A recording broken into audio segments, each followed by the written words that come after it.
If you have a story or a topic that you would like to explore with us, please get in touch using one of the links in the description. We are recording interviews now. All events depicted in this podcast are real. However, the names, locations, and some details have been changed for the privacy of those involved.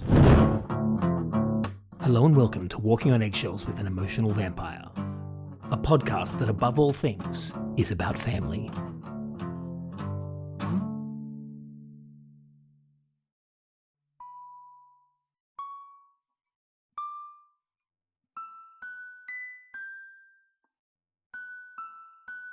Today's episode is a perfect little melancholy conversation about loss and grief, and the important things that can remain unsaid between the people who love each other the most, and then the weight of those unspoken words over time. Guess what, Lucas? What? I got a new cat tree. But unfortunately, before we get to that, you'll need to endure about 3 minutes of God knows what. It's taller than me. Great. Before our charming guest, Althea, arrives and sets us all back on the right track. It's really cool. I already said it's early. Does the cat like it? I put one of the scratching posts up and he immediately just started scratching it. And I was like, he knows this is for him. You're like, that's right. Scratch that cat tree. I think it was the Cat Jungle Gym I liked better, wasn't it? I don't like Cat Tree, I don't like at all. I like the cat tree. The cat tree.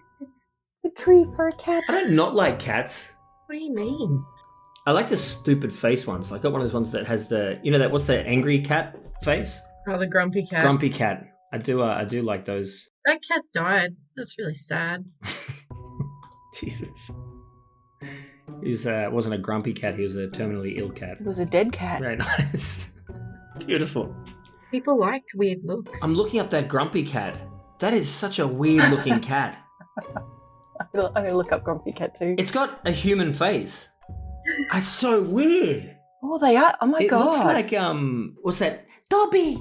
That. What's his? Yeah, Dobby. Master. He just said the name. That's what it looks like. Master has given me a sock. That freaks me out. It looks too human. I don't like it. Imagine that in your bedroom, and then you're like, I don't like it. Imagine waking up to that face. Imagine it's squatted in the kitty litter taking a shit with that face just looking straight at you. Grumpy cat. Why does it look so grumpy? It's got some disease or some disorder or something. What? And they breed it like that, do they? I think so. I'm going to call this. Oh, it's caused by an underbite and feline dwarfism. I'm going to call this chick. All right. Yeah. And the pushed-in face. I'm clicking call now. And of course, as we know, it doesn't make a ringing noise. Ring, ring. There it is. Ring, Bring, bring, ring. bring, bring. Yes, it does. Ring. Hello. Hello. Hello. All right. First question before we start. Are you recording now? I have been recording for 3 seconds, 4 now. Oh, excellent. It's funny. Everyone who comes on does that stupid thing now because we did it so many times. It's great. You can only blame yourselves. I'm sorry. So you are Althea, right? Is that how you say it? Yep. That is such a cool name. Thank I you. like that name. Is it Greek? It is. Okay, Yes. it is Greek. Yes. Yeah. I'm not I knew though, it. which is a bummer. But, no, it sounds like a god or something. Yeah, it does, like a Greek goddess. It really Yeah. it does. Well, there is a myth that has a person named Althea in it, but she's like really shitty. She like kills her son or something. Jeeps. Oh, Yeah, no, it's not. All Greek gods do stuff Yeah. like that, though. It's true. Yeah. Yeah. It's a weird story. I actually thought I'd scared you off because I didn't tell you guys this, but so after my Christmas party, I was dressed up as an elf, and you know those photos of me molesting the Christmas tree. Oh God. So I sent them to Yes. Althea because I thought she'd find it funny, and then didn't get a I response did. from her for like 2 days. I'm sorry. I'm so sorry. That wasn't it at all. No. That's because she didn't know how to respond. She was like, "Who is this weirdo?" I mean, there was a little bit of that, but not, There's other ones as well I didn't send where I'm actually lying down on the ground doing like the like a porn star sort of pose. Oh my But god. because I'm wearing tights, there was like a bulge in the crotchal region. So I like that one. I didn't Jesus, send out. come on. Only to the close friends. I sent that one To hear out. that. Yeah. Yeah. Yeah. Right, we were just talking about cat trees before, so Yeah. Oh, okay. I just got a new one. It's taller than me. Is it like attractive? I want to get a cat tree for my cat, but they're all kind of ugly. This is like a grey colour, but I'm thinking once it gets a bit more destroyed, I'm gonna material it with like a nicer colour. Okay. We actually talked about the grumpy cat before too. Oh, yeah. Didn't Grumpy Cat die recently? Yes. Sorry to be Debbie Down. Okay. Sorry. Yeah. Good. I feel like you already. the three of you have, or definitely you and Aria seem to have similar interests. Cat trees, grumpy cat dying. There you go. That's it. That's it. We hit all the same points. I feel so seen. Do you have memory cabinets, Althea? It sounds like you and Aria really are on the same line here. Okay, so yes, when I heard that, I felt like there was like a light bulb over my mind because I had always considered like the inside of my brain to be not cabinets, but like filing, like all the way up to, like all the way up to the ceiling, and then like a card table or something in the middle of this room, and then sitting around it was like different aspects of my personality, kind of like Inside Out before that movie existed. That's how I imagined the inside of my brain. So when you described your memory cabinet, I was like, yeah, that makes total sense. That is awesome. That's wild. Yeah. Seriously, I'm not kidding.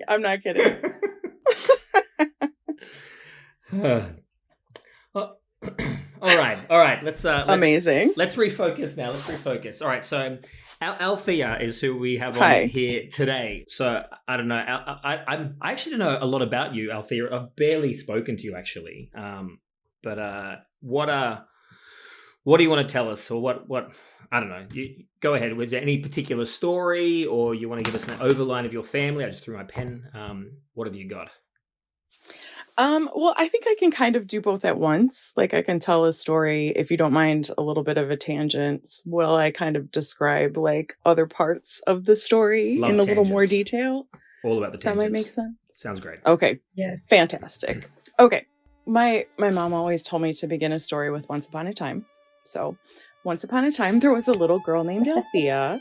And when she was newly married and fairly pregnant, she went to a town in like the southern-ish part of Illinois to visit her family. I'm gonna switch and not talk about myself in the third person anymore. That was just the intro, but now it feels weird. So I'm gonna. All right. So my family and I had been going down to this town. It's where my dad was from. It's where he grew up. It's where all of his family remained. I grew up in the northern part of Illinois, like an hour away from Chicago. So if that gives kind of like an idea. Mm-hmm. We would go down for Thanksgiving, and it was just a very, very different place. Just very kind of rural. Like the Dairy Queen was the big thing in town, just a really, really small town. And all of my cousins and my grandparents all had Southern accents, which was strange to me because we weren't in the South, I suppose. But they all talk like this. Hi, Althea, how you doing? Come on over and sit down. Love that. Yeah, it's so good. It was sweet. It was lovely. And we would stay with my grandmother and grandfather in their little house. And it's a very small house. My grandmother hoarded like little stuffed bunnies from craft fairs and like just little dolls that were absolutely creepy, but she had like 5 of them lined up on the couch with like doilies underneath them and like just setting the scene for you. So we're all sitting around before Thanksgiving waiting for the turkey or whatever to be ready, watching television. And my father is the oldest of 3. he left and moved to Chicago after college, and his two brothers stayed there. So they're about as different from each other as you can imagine. One of them was a prison guard for a while. The other one sounds like Rooster Cogburn from oh God, I forget the name of the movie. He just very gruff old man. Rooster Cogburn. Hang on a second. Rooster Cogburn. Who is that? Oh, yeah, of True Grit. Thank you. That's the name of the movie. Thank you. Okay. Yes, I love that movie. So both of them. Rooster. That's one of my uncles, essentially. Without the drinking, just the personality. Does he have the eye patch? Unfortunately, no. Okay, but they're all gingers, so he has like this shock of wiry red hair and a beard, full beard that used to be red but is now white. So my uncle was the kind of guy who would like grumble at television commercials. Like, so it's the holiday season, so all the commercials are buy your wife a diamond and show this person how you love them by getting them a Lexus. And he's sitting there grumbling like, everybody in the fucking world doesn't have all that money. Just grumbling. And in the course of this grumbling, he had used the F slur about a gay man. Okay. And that's just kind of how they talked. My grandfather still referred to Black people as coloreds. Like, it's just kind of how it was down there. And I didn't want to be the one to be woke at that moment. Anyway, so he had used this slur. We're all sitting around, we're hanging out. It's myself, my husband, my two sisters, my middle sister's fiance. My father stands up and he says very seriously, I'd like to see my 3 daughters out on the porch, please. Just kind of out of nowhere. So we look at each other and we go outside on the porch and we're like, what's up, Dad? He'd been acting very secretive lately. He had recently divorced our mom. He's just a secretive guy. We're trying to ask him what's going on. He won't tell us. So he pulls us very secretively out onto the porch, dramatically closes the sliding door, and he says, I need to tell you girls something. I've been seeing someone. And we're like, oh, cool. Awesome. And he says, and he is a man. And we're like, okay. I mean, are you happy? Like, does he treat you well? Like, is this good? Cool. And he's like, yes, we're very happy. It's actually our 6-month anniversary today. One question. Did the slur from the uncle, did that prompt him to tell you? I don't know. I couldn't say for sure whether or not he heard him or was in the room with him. But the next part of this story will kind of shed a little light on that. Okay. He tells us, we say, are you happy? He says, yes, blah, blah, blah. It's their 6-month anniversary. We hug him. And then he says, absolutely do not utter a word of this to my family. They will never speak to me again. Why would he tell you during a family event? When in the middle of the family event. Right. Yeah. Why? So you've got to keep it a secret for the entire time. Yeah. My dad says, Althea, you can tell your husband. And he tells my sister she can tell her fiance. I don't think they were married at the time. And he's like, but don't say anything to anyone else. And so we kind of had to like fix our faces, I guess, and walk back inside. It's not a big house, so they're all kind of around.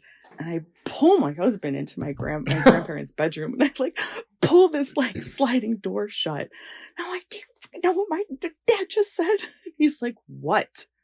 Like, he just came out to us. My dad's with a man. And my husband goes, oh, well, I mean, yeah. Didn't you figure something? That was my next question. Is like, were there signs? Like, did you kind of expect this? Or okay, so I've been asked that question before, and my answer to it is I had never thought about my parents' sexuality at all, ever. Yeah. Like, it's just not something that had crossed my mind. So when my husband was like, well, yeah, didn't you know? So in retrospect, yes, my God, yes, there were signs. Like, he's a very vain man. Like, he'll tweeze his eyebrows while watching television. His nails were always manicured. Like, we would go to like the fancy dress shop at the mall, my dad and I would like just try on these fancy dresses just to have something to do. Like, it's that kind of stuff. We'd watch the Oscars together and He sounds like a really good dad, though. But it sounds like, apart from the tweezing the eyebrows, he sounds like I'm super into musicals. I love watching the Oscars. I've had people in the past think that I was gay as well before. That's my kind of dad. Oh yeah, I'm kind of giving you the highlights. There were other crummy. I mean, he wasn't like outwardly crummy as a father. I will say this. I think he's currently in the hospital right now because he's much older now and he's been falling, and so he's still very secretive. So my sisters and I don't know his entire health history. So it's hard for us to be able to care for him. He actually lives in the city, so he's very far away from all of us. So it's hard for us to help him, but he is stubborn and secretive and like won't move or like let us help him. I guess one of the reasons.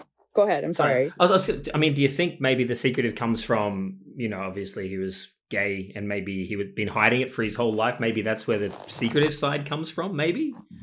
I do. I mean, logically, I think that would be the thing that makes the most sense. I don't even know if I could talk to him about it. Like, I would love to sit down with him and say, Dad, what was this like? Et cetera, et cetera. And I don't know if he would tell me. Just because, like, previous to the story I just told, my sister and we worked at the same company, and it was like 20 minutes away from where our dad was living. We met him there after work because he had been acting weird, because he had been acting secretive. We're like, you're going to all these places and we don't know what you're doing, and you like are so evasive when we ask you questions. And we confronted him, and he's like, no, nothing's going on. And then a few weeks later, he comes out to us on the porch in Southern Illinois. He's a great dad. I do love him very, very much. He was very absent, I would say, for like some years. We did do fun stuff together, but then he had to like get a second job. And I saw him kind of like choose himself over and over again, which was a bummer. Like, he'd get McDonald's on the way home from work, but just for himself. Yeah. Or he would get like he likes decadence, so he would get like a pound of shrimp, but it was just for him. Like, we couldn't have any. Like, he would sit there and peel it in the kitchen, and like we couldn't have any. Just watching you while he eats it. Oh, delicious shrimp. Great food. He's got the grumpy cat face on as he's eating the shrimp, looking at you. Yeah, you know what? Funny thing, he kind of does look like Grumpy Cat. Yeah. Now that I think about it, like the downturned mouth and the scowl, for sure. I did not think that would all come full circle with the grumpy cat, but I'm glad it did. Look at us. So how long ago did he bust up? I'm just going to go straight to the family trauma here. Yeah. How long ago did he bust up with the mum? They got divorced in, I think, like the early aughts, like 2003, 2004, maybe. I was in my 20s and I was living out of state. I was living in Minneapolis for a little while. And it was weird because my mom was in touch with me and like, kind of talking me through it, because it was still kind of weird, even though I was an adult and they hadn't really ever liked each other in front of us, I guess. My parents didn't have a super like affectionate relationship with each other. Yeah, it sounds familiar. Yeah, it's like ours. Yeah, it does. Yeah, well, that was another thing where it felt familiar to me when you guys were talking about that. Maybe Dad's gay. Yeah, maybe, and I don't think he is. He's not. No. You never know. Truly. I would be fine if he was. It would explain some It's things. true. Really? I had never thought of it before. It just had never crossed my mind. And then in retrospect, I was like, he does wear a lot of gold jewelry. You know, he is really concerned with how he looks. We did watch Soul Train and professional wrestling together. Like, you know. I think Dad's teeth would. So Dad, so he's living basically like a hermit almost. It's hard to explain, but recently he actually has done his own dental work. Oh. So last time we saw him, he literally bought an online teeth fixing kit, so he has homemade fake teeth. It's bad. It's real bad. It's really bad. It's not great. Not great. Tried fucking awful. It's not. Well, because he's got some cigarette stained teeth, so the new teeth that he's made, he's had to make the same color as his cigarette stained teeth. So it's just this mouth of like funky, yellowy, orangey teeth. It's really weird. Yeah, it's not good. And he's never ever been like Yeah. that. He was always really quite prideful of how he looked. Yeah. And now it's He's I'm proud like, of them. just go to a proper place and get it fixed and sorted so you don't have to do Yeah. all of this stuff. I reckon they'd just pull them all out and he'd just get falsies. Yeah, I think so too. Yeah, but he'd look, how much better would he look, right? I'd nickname him Dolphin Boy if he had. Why? It's just have that big dolphin smile. Dolphin Boy, big straight teeth, straight smile. Oh my God. Anyway, sorry, Althea. What? Please don't be sorry. The, This is so Extension of entertaining. the teeth segue. Where we were talking about how your dad Gold chains. Yeah, gold chains, sweatpants. Before I knew better, I would jokingly say that my dad was black because he would wear like sweatsuits and like tracksuits, like unzipped a little with like gold chains and earrings and pinky rings and like high top Jordans. He sounds cool. Yeah, he is cool, but he's also kind of a dick. Kind of a, like, because he eats the shrimp in front of you. Is that that's what makes him a dick, or?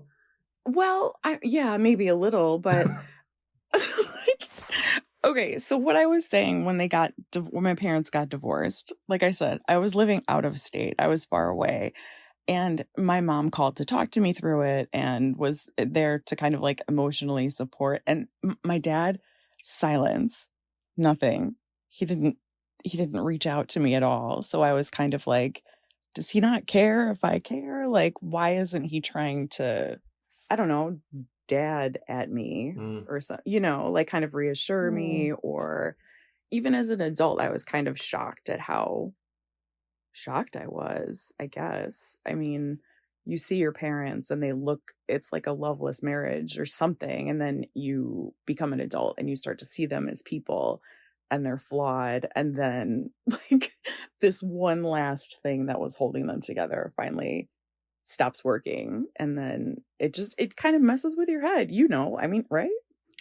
It's so. How did you guys? Yeah. I was in the 20s when the parents split. Okay.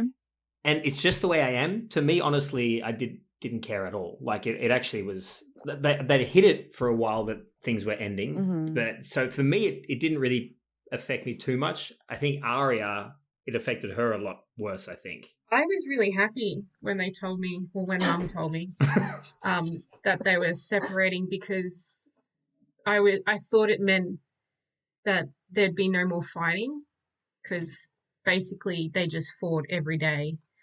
But then it turned into me being the middleman, so they would tell me to tell each other things and call me to try and get at them. Yeah. So it actually made it worse, because then I was right in the middle of it instead of being on the sidelines watching it. Yeah. So the aftermath was worse than the decision to split up, I think.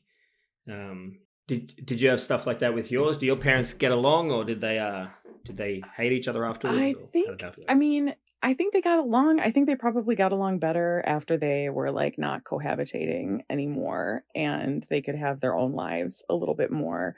My dad was always the provider. My mom was a stay-at-home mother. So she kind of got to do her thing a little bit. Like she got a job for the first time in a very long time. She had her own car. She had a little bit of freedom, which was, which was great. And then it kind of all went downhill after that. But I think they were happier, after the divorce. I mean, obviously there was this huge elephant in the room, and I don't know if they ever discussed it because my mom's not around anymore. I can't ask her. And I don't know if I'd get an honest answer out of my dad if I asked him what that was like. Like, did you know when you met mom? Did you guys talk about it? Did you agree to it?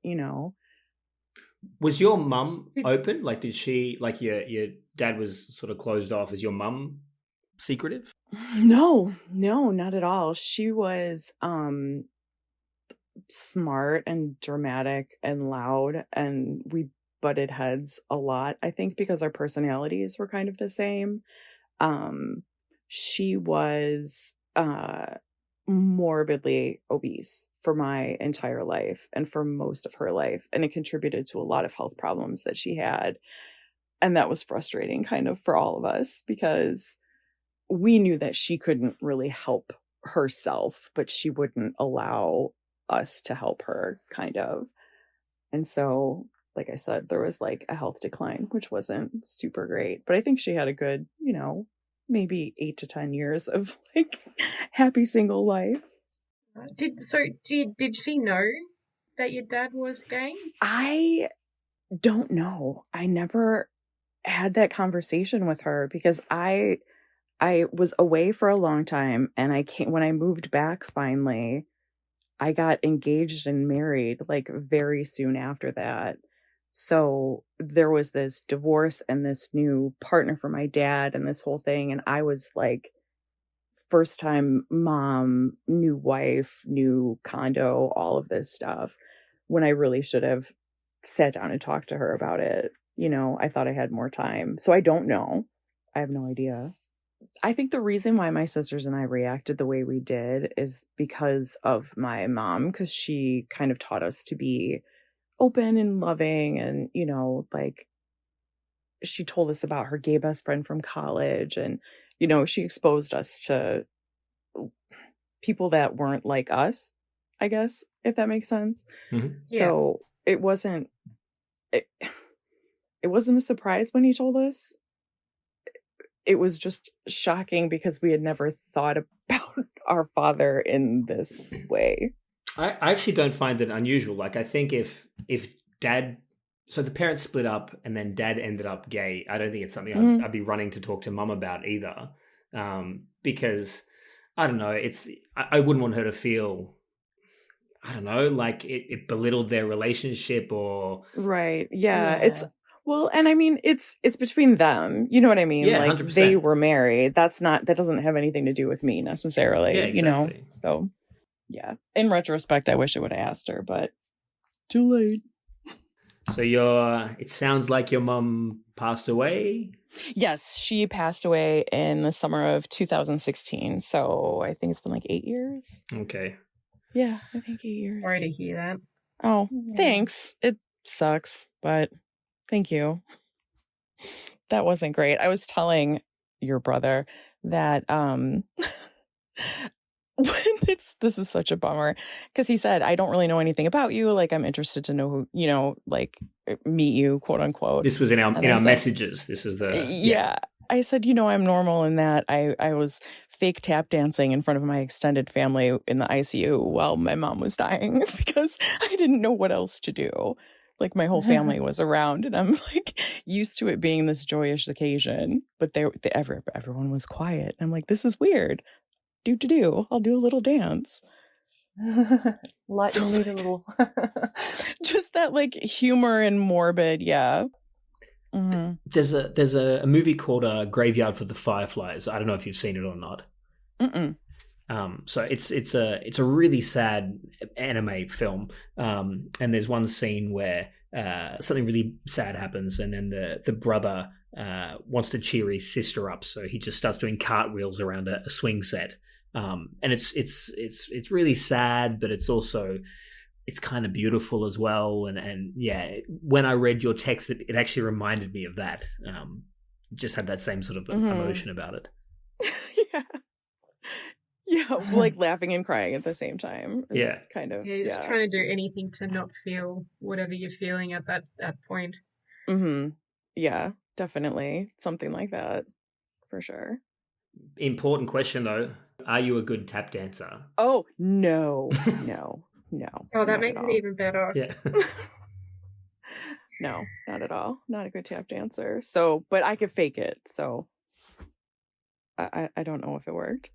So I've got this thing lately with Dad, because Dad, he's had some health scares lately, and I've got this feeling that maybe, he's not going to be around for much longer. So I'm kind of always trying to organize these times to see him, because I'm worried I won't see him again. And we had the kid, and that was an important one for me. I was like, all right, I have to make sure Dad meets the kid. And I don't know if it's because of the surgeries he's had or what it is, but I think he's off the alcohol. I think he had to get off it. So when he visited, it's the best I've seen him in years, because he wasn't drinking. He was really present. He was amazing with the kid as well. And so again, then it makes me start to feel bad about the podcast and complaining, because, maybe he's all good now, and maybe it was just the alcohol and that sort of thing that made him a bit of a dick. I mean, I'd absolutely see your point, but I don't know if anyone else has said this to you guys, but I think that this is like a totally valid form of like artistic expression or like emotional expression that you guys are doing. And I understand the guilt or like the weird feeling, but I wish that you didn't feel it, because odds are he may never find out. Like, this is just, you talking with your sisters. He will never find out. Thank you for saying that, but he definitely won't find out about it. I'm actually more concerned about Mum finding out about it, to be honest. But yeah, I don't think you'll find out about it either. Anyway, tell me about your sister. You've got sisters, right? I have 2 younger sisters. You're the oldest, okay. Yep. And then how young is the youngest? She is... Hold on, I gotta do some math here. She's 36. I'm 43, and then my middle sister is 41. So it sounds like similar. Me and Aria, a similar age difference there. The default, because you were saying with your parents got divorced around in your 20s. How the sisters react to it? I think it was just our youngest sister living at home. And she said that it was better. She was in high school, I think, when they divorced. And when my father got together with his partner, she was the one who, my youngest sister, she would go out to their apartment. She would go to Pride with them. She like knows all the people and like hung out with them, because she had like just turned 21 and whatnot, and could get out of the house and go to Pride. So she liked it. She was happy. I think my middle sister, she has blocked out most of our childhood. She doesn't remember anything. So she was living on her own as well. And probably she's like, I'm just glad that they split up, because they argued all the time and hated each other. Okay. So it was pretty rough. Mm-hmm. Yeah. I mean, they're not as introspective as I am. Our middle sister, least of all. She's like, I don't want to think about my feelings. That's dumb. I got shit to do. So she takes after the dad, and you take after the mum. I think so. Yeah. And the youngest, we joke, she's the favorite, as a fact. She's the golden. Everybody loves the her. golden child. Yeah, literally. Yes. Yeah. There is always one. Yeah. Does the youngest? Does she feel like she's the golden child as well? I mean, yeah. She's. I mean, jokingly, yes, of course, just because she was, doted on, and she's the one with the college degree, and in good fun. Do you know what I mean? She won't correct us when we tell her she's the golden child and the favorite. Yeah, I understand how that works. So is your dad still with his boyfriend? Mm-hmm. Still with the same partner, yes. Same partner. And then do you guys all share Thanksgivings and stuff together with the what are they, with the extended family? The extended family, yeah. Unfortunately, No, we stopped going down there. My grandparents have both passed away and everyone's kind of like scattered to the wind. So now that grandma and grandpa aren't around anymore, now I host Thanksgiving at my house. So That's cool. yeah, no one from down there makes the drive, unfortunately. But my dad and his partner will come when they're able. They can't get around very well. My dad had polio as a child, side note. Oh, Yeah, and now he's dealing with post-polio syndrome, which is basically just like the nerves in his extremities are just dying, huh. which sucks. So my house doesn't have proper stairs, so they haven't been to the house in a while, but I try to get over there to see him when I can, That post when he's not polio, annoying me. that just Mhm. happens later in life? Like he hasn't had that his whole life? That Yes, it's like if you had polio as a young person and survived it, you will eventually get this syndrome. did not know anything about that. Neither did I. And I was like, oh, it gets worse? Cool. Yeah. It really does. Huh. So, does the rest of your family know about your dad now, or? I think so. I don't know. Okay, so my grandmother, my dad's mother, in her twilight years, came up and lived with them for a very long time. And I don't know if, I don't know how she classified their relationship, if that makes sense. Because she was like downstairs in her room and maybe they were upstairs. But he was only ever mentioned like in passing in the extended family as my dad's friend. So like everyone up It's here. unspoken. Mhm. I think everyone would guess by now.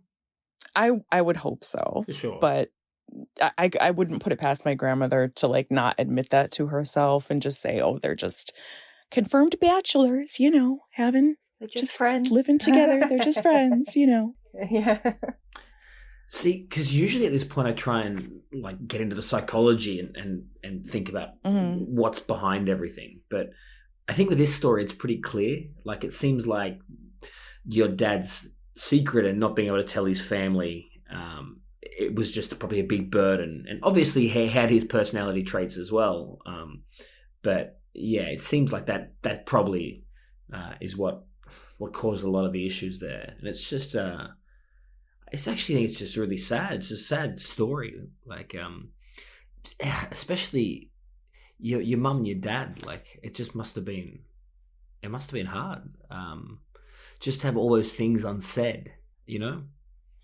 I think so. A lot of it is I want to kind of be a safe space for him, and I can't do that because he, obviously has emotional trauma from years of keeping this big secret. Mm.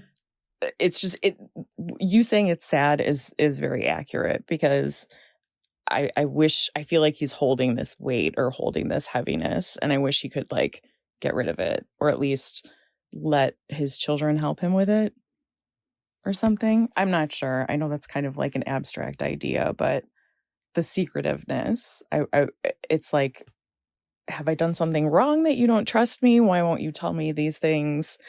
That's kind of how I feel about it sometimes. I try not to because I know that's not very logical, but I wish he would be more open with us. But I understand why he's not. I also think about how it's affected you because you seem like very funny and a little bit quirky, but also very open and outgoing. Mm-hmm.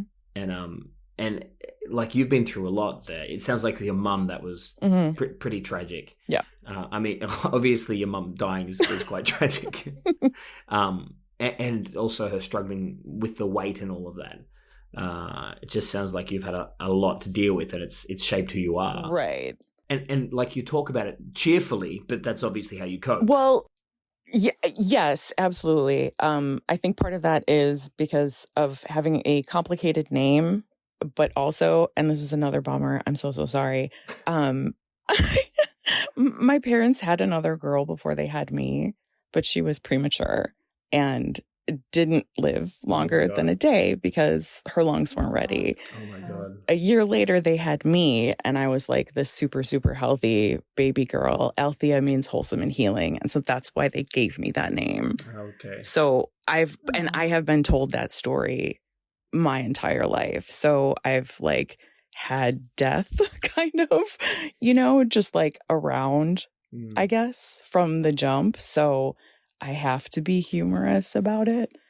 Man, I don't know any other way to cope, I suppose. I've heard so much of that lately. Actually, I forget where I was coming up with people losing a child and then naming the other kid, and it having something to do with the previous child and them hearing about it their whole life. Like it's wild. I guess it's a healing thing for the parents, but then at the same time, it kind of has that effect where you're constantly A lot of weight yeah on the other kid's shoulders for your whole life. You can't not think about it, I guess. Yeah. I mean, it was never like used as a weapon or, like manipulation or anything like that. But yeah, it's because you have a name like Althea. People ask you where your name came from. Yeah. And I'll tell them, this is what it means. This is how my parents felt when I was born, and not go into more detail. It's also a Grateful Dead song. There's a Grateful Dead song called Althea. So people assume that my parents were deadheads. Yeah. They were not. It's because I just had the kid not long ago, but it does change your brain. So before, when I heard about like a baby living for a day and then passing away, I'd be like, oh, that's sad. But now I think about it and it's like, oh man, that is super tragic, right? Like you carry this kid the whole time, and then you nurse it and you care about it, and it's all you're thinking about, and then it appears, and then to have something happen, it's pretty horrific stuff. I honestly cannot comprehend how they went on with their lives. Honestly, even now, my kids are 16 and 12. I have no idea how they woke up the next day. But you know why they did? Because they had this amazing, perfect daughter called Althea who came and fixed their lives. So you get to. That was lovely. Thank you so much. It's It was true. very kind. That's so it's a beautiful thing, and you should be very proud because you saved two people. I try to be. Thank you. Oh, let's all hold hands. Come on. Okay, so I don't want to keep you here too much longer. I think maybe there's one more question I've got to ask, if that's okay. Of course. Okay, so I want to go back to what we started with your dad coming out at Thanksgiving.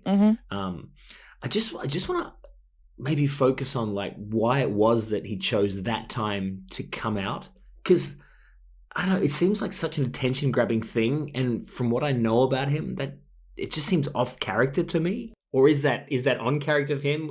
Do you think there's a particular reason why he chose that specific moment to come out? That's a very good question. That's not something that I think I've thought of. I don't think that he was doing it like for attention per se. I think if I had to put like a motivation behind it, maybe he just like couldn't keep it a secret anymore for some reason, either if it was because I just can't hide this from them any longer, or I'm so in love, I must tell someone. I hope that's what it was. Or maybe he was ripping. I think it was the slur. Maybe he was. Yeah, it may have been. Yeah. Maybe he was ripping that. the Band-Aid off, because it's one of those things where it was a hard thing for him, and so he chose a time when he couldn't take it back, or he couldn't. So he picked the most awkward public time when everyone was there, and that way it's done and it's out there and he can never go back on it. Yeah, that may have been also, it. He gave you guys a sort of sense of what he was feeling, because he asked you to keep it secret around all the family, and it's like the only thing you could think about with all the family members, because he just told you, and that's probably what he'd been going through his whole life. Yeah. Oh my God, that's really deep, but that's very insightful. No, thank you. Yeah. I should have more empathy for him. Well, because it's like that too, because you tell a story and then it's like, oh, why would he tell you then? Damn and then it's it. like, well, I mean, that's kind of his life, right? Yeah. God damn. Well, shit. Sorry. No, I'm grateful for this. This isn't like an offended silence or anything like that. That I'm going to remember that. I'll have to try and keep that in mind. It's like the end of Sopranos. Did you ever watch that show?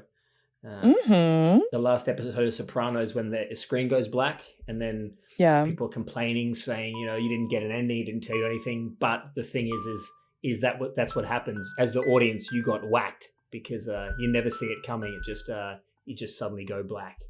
Whacked by life. I like that. This was a gay whacking. It's like you got. Oh my god. It's like oh my god. Exactly right, but in that sort of thing, you got to have a brief insight into what it's like to have to keep the secret.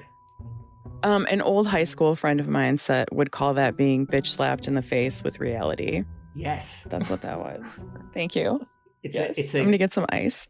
It's a gay soprano bitch slap to the face with reality. Yes. By Grumpy. New band name, I call it. By Grumpy Cat. That's I love that so much. That's wonderful. Thank you. I think that's it. I don't think we need any more. I think that's probably cool. That's probably a good place to end. All right. You're very easy to talk to, Althea. Thanks. I try. Yeah. All right, all good. All right, I'm gonna jump off.